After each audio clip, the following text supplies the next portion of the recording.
جب حضور علیہ السلام نے بنی قریظہ کا محاصرہ کیا، تقریباً 25 راتیں گزر گئیں، تو ان کے لیے بڑا مشکل ہو گیا۔ تو کعب بن اسید نے کہا اپنے لوگوں کو مخاطب ہو کر، یا معاشر الیہود، اے یہودیوں، 3 آپشن مجھے جو سمجھ آتے ہیں۔ ایک تو یہ ہے کہ فَخُذُوا إِلَيْهِمْ شِئْتُمْ نُبَايِعُ هَذَا الرَّجُلَ وَنُصَدِّقُهُ، کہ ہار مان جاؤ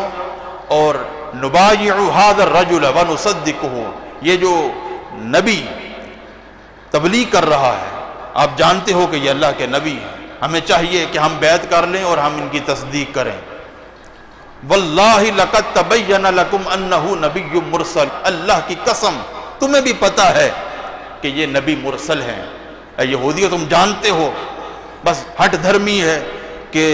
یہ جو نبوت ہے یہ بنی اسرائیل سے نکل کر اور قبیلے میں چلی گئی ہے، یہ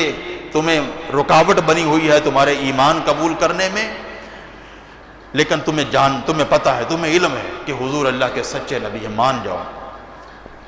تو انہوں نے کہا یہ تو نہیں ہو سکتا، یہ بات ہم ماننے کے لیے تیار نہیں ہیں۔ پھر انہوں نے کہا دوسرا پھر یہ ہے کہ فَلْنَقْتُلْ أَبْنَاءَنَا وَنِسَاءَنَا، کہ ہم اپنے بیٹوں کو بھی اپنی عورتوں کو بھی قتل کر دیں، سب کو قتل کر کے پھر ہم ان کے ساتھ مقابلے کے لیے نکلیں، کیونکہ پھر ہمیں پیچھے کا کوئی خطرہ نہ ہو۔ بندہ پیچھے اس لیے مڑتا ہے نا کہ پیچھے بچوں کو چھوڑ کر آیا ہے،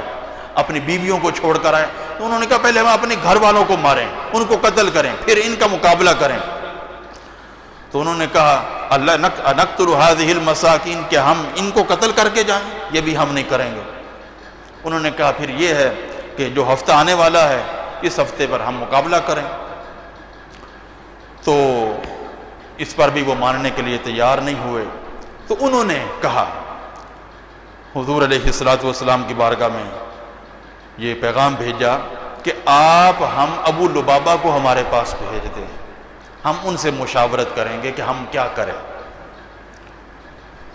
تو حضرت ابو لبابہ حضور علیہ السلام اب جانتے تو تھے کہ حضور کا ارادہ کیا ہے، ان کی سازشیں کیا ہیں، ارادہ ہو چکا ہے حضور کا کہ ان کو اب زمین پہ رہنے نہیں دینا، زمین کو پاک کرنا ہے ان سے۔ تو ابو لبابہ گئے، جب ابو لبابہ ان کے پاس گئے تو انہوں نے اپنی عورتوں کو اپنے بچوں کو پہلے ان کے سامنے کر دیا تاکہ ابو لبابہ کا دل جو ہے وہ پسیج جائے۔ وہ رونے لگ گئے کہ 25 دن ہو گئے، اب تو کھانے پینے کی بھی کوئی چیز باقی نہیں رہی، ہم تو مقابلے کے بھی ہمارے اندر ہمت نہیں ہے، کیونکہ احزاب میں مشرکین کو جو مار پڑی تھی وہ تو بھاگ کے چلے گئے۔ غزوہ احزاب میں یہ امید کر رہے تھے کہ مشرکین ان کی مدد کے لیے آئیں گے، لیکن ابھی تو وہ گئے تھے۔ جبریل امین اللہ کا حکم لے کر نازل ہوئے اور حضور علیہ السلام کو کہا یا رسول اللہ صلی اللہ علیہ وسلم، آپ نے اتار دیا ہے زیرہ کو، ابھی تک تو فرشتوں نے تو نہیں اتارا، اللہ کا حکم یہ ہے کہ آپ ان کا محاصرہ کریں۔ تو محاصرہ بڑا لمبا اختیار کر گیا۔ تو حضرت ابو لبابہ رضی اللہ تعالی عنہ جب ان کے پاس گئے تو انہوں نے کہا اترا ان ننزل علی حکم محمد، آپ کا کیا خیال ہے ہم بات مان جائیں، حضور کی اتباع کر لیں؟ تو انہوں نے اپنی گردن کی طرف اشارہ کرتے ہوئے کہا کہ تمہارا فیصلہ ہو چکا ہے، فیصلہ تمہارے حوالے سے حضور نے کر لیا، تم نے اب مرنا ہی ہے، ذبح ہی ہے، تمہاری گردنیں اڑائی جائیں گے۔ بس اشارہ کیا تھا۔ جو ہی ابو لبابہ نے یہ اشارہ کیا تو ابو لبابہ کے چہرے کا رنگ متغیر ہو گیا، کیونکہ یہ ایک راز تھا اللہ کے رسول کا جس کو ابو لبابہ نے اپنے اشارے سے افشا کر دیا تھا، ان کو بتا دیا تھا۔ جو ہی اشارہ ہوا تو رنگ متغیر ہو گیا، آنکھوں سے آنسو بہ گئے اور پتہ چل گیا کہ میں نے اللہ کے رسول سے خیانت کر لی ہے، مجھے یہاں پر اشارہ نہیں کرنا چاہیے تھا، حضور کے راز کا افشا یہاں نہیں ہونا چاہیے تھا۔ ابو لبابہ فوراً پلٹے اور روایت میں لفظ ہیں حضور علیہ السلام تک یہ خبر پہنچ گئی۔ حضور نے کہا اما لو جاءنی، کیونکہ حضور جانتے تو تھے کہ ابو لبابہ نے جان بوجھ کر اشارہ نہیں کیا، غلطی سے ان سے ہو گیا ہے۔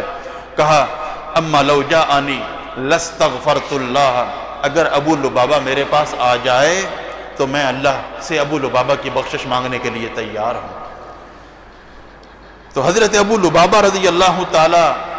عنہ نے یہ جو ستون ہے حضرت عائشہ سے، جس کو استوانہ عائشہ کہا جاتا ہے، اس کے ساتھ والا جو ستون ہے یہاں پر آ کر اپنے آپ کو باندھ دیا، اپنے آپ کو باندھ دیا اور کہا جب تک میری توبہ قبول نہیں ہوتی اور اللہ کے رسول خود مجھے نہیں کھولتے تو میں یہاں سے ہٹنے کے لیے تیار نہیں ہوں، مجھ سے غلطی بہت بڑی ہوئی ہے۔ ایک مرتبہ صبح کا وقت تھا، سحری کے وقت حضور علیہ السلام ام سلمہ رضی اللہ تعالیٰ عنہ کے گھر میں رونق افروز تھے، آپ مسکرا پڑے تو حضرت ام سلمہ نے کہا کہ آپ کیوں مسکرائے ہیں؟ اضحک اللہ سنک، اللہ تعالیٰ ہمیشہ آپ کو مسکراتا رکھے۔ آپ نے کہا طیب علی ابی لبابہ، مسکرایا اس وجہ سے ہوں کہ ابو لبابہ کے دل سے جو آہ نکلی ہے وہ عرش تک پہنچی ہے اور اللہ نے ابو لبابہ کی توبہ کو قبول فرما لیا ہے۔ تو حضور مسکرائے۔ ام سلمہ رضی اللہ تعالیٰ نے کہا الا ابشرہ بذالک یا رسول اللہ، کیا میں خوشخبری نہ دے دوں کہ ابو لبابہ، کیونکہ ان کی خواہش تھی اگر میں خوشخبری دوں گی اس وقت، ابھی تک یہ کیونکہ یہ 5 ہجری کا واقعہ ہے، ابھی تک یہ احکام پردے وغیرہ کے نازل نہیں ہوئے تھے، تو حضرت ام سلمہ نے کہا کیا میں خوشخبری نہ دوں؟ تو حضور علیہ السلام نے اجازت دے دی، ام سلمہ رضی اللہ تعالیٰ عنہ خوشخبری دے دے۔ تو حضرت ام سلمہ رضی اللہ تعالیٰ عنہ نے کہا یا ابا لبابہ ابشر فقد تاب اللہ علیک، اے ابو، یہ صبح سحری کا وقت تھا، کہا اے ابو لبابہ تمہیں مبارک ہو، اللہ تعالیٰ نے تمہاری توبہ قبول فرما لی ہے۔ تو فَعِنْدَئِذٍ أَرَادَ الْمُسْلِمُونَ أَن يُطْلِقُوهُ، مسلمان جو وہاں پر صحابہ جو موجود تھے انہوں نے چاہا کہ ہم جا کر ابو لبابہ کو جلدی جلدی کھولیں، کیونکہ 1 ہفتہ گزر گیا ہے۔ ابو لبابہ نے اپنے آپ کو اللہ کے سپرد کر دیا ہے کہ جب تک میری توبہ قبول نہیں ہوتی میں یہاں سے ہٹنے کے لیے تیار نہیں۔ بندہ سچا ارادہ تو کرے توبہ کے لیے، اللہ رب العزت کی طرف سے کیوں توبہ قبول نہیں ہوتی؟ 40 دن صحابہ نے ستون کے ساتھ اپنے آپ کو باندھا، جب کبھی غلطی ہوئی کہ اللہ ہماری توبہ قبول کر لے، جب تک توبہ قبول نہیں ہوتی ہم یہاں سے ہلنے کے لیے تیار نہیں۔ تو حضرت ابو لبابہ رضی اللہ تعالیٰ عنہ کو رسیوں سے ہٹانے کے لیے، جدا کرنے کے لیے، کھولنے کے لیے مسلمان آگے بڑھے تو انہوں نے کہا لا، تم نے نہیں کھولنا، تم نے یہ رسیاں نہیں کھولنی حتی یکون رسول اللہ صلی اللہ علیہ وسلم هو الذی یطلقنی بیدہ، جب تک حضور خود بنفس نفیس تشریف نہیں لے آتے اور اپنے ہاتھ سے حضور رسیاں نہیں کھولتے میں یہاں سے ہٹنے کے لیے تیار نہیں ہوں۔ تو فلما علیہ خارجا الی الصلاۃ، جب صبح نماز پڑھانے کے لیے حضور علیہ السلام خود تشریف لائے تو حضور علیہ السلام نے ابو لبابہ کی رسیاں کھولی اور ان کو بشارت سنا دی۔ تو یہ وہ جو ستون ہے جو روضہ کے اندر ستون لگے ہوئے ہیں، پہلی لیئر کے اندر جو ریاض الجنہ میں ستون آتا ہے اس سے ہٹ کر اس کو استوانہ لبابہ کہا جاتا ہے۔